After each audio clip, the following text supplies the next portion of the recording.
هناك صمامات أمان في حياتنا نغفل عنها أحيانا. من أعظم صمامات الأمان التي تحمي الإنسان الأسرة وتكاتفها. نهتم بالأسرة، نهتم بالاجتماعات العائلية، خاصة الكبار. الاجتماعات العائلية هذه يا أحبة مهمة جدا. أحيانا بعض الناس لا يحضرها أو لا يهتم بها. لماذا؟ يقول يعني اختلاف وجهات نظر، قد أقابل شخص أنا لا أحبه، تطرح مواضيع تافهة، مللنا، شفناهم أكثر من مرة، يكفي نشوفهم في العيد. لا، انتبه. إلا الأسرة. الأسرة كيان لما يجتمع تلتئم القلوب. ولا يشترط أن يكون المجتمعون على قلب الواحد، لا، ليس بشرط. لماذا؟ لأن هناك مصلحة أعم. هناك كبار في السن يفرحون لما يرون أثارهم، أبنائهم، أحفادهم مجتمعون. هناك ثقافة عند الشايب والعجوز يريدون أن يروها في أبنائهم، احترموها من خلال هذا الاجتماع العائلي.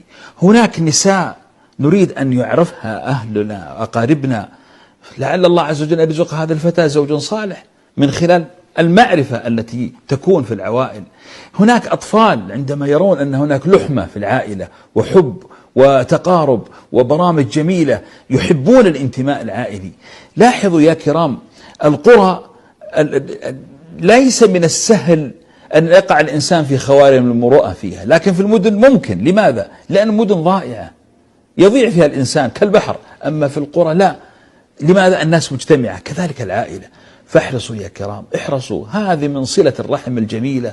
والرسول صلى الله عليه وسلم يقول: من سره أن ينسأ له في أثره، ويعني ينسأ له أثره يعني يكون في بركة له في الأثر من بعده، ويبسط له في رزقه، فليصل رحمه.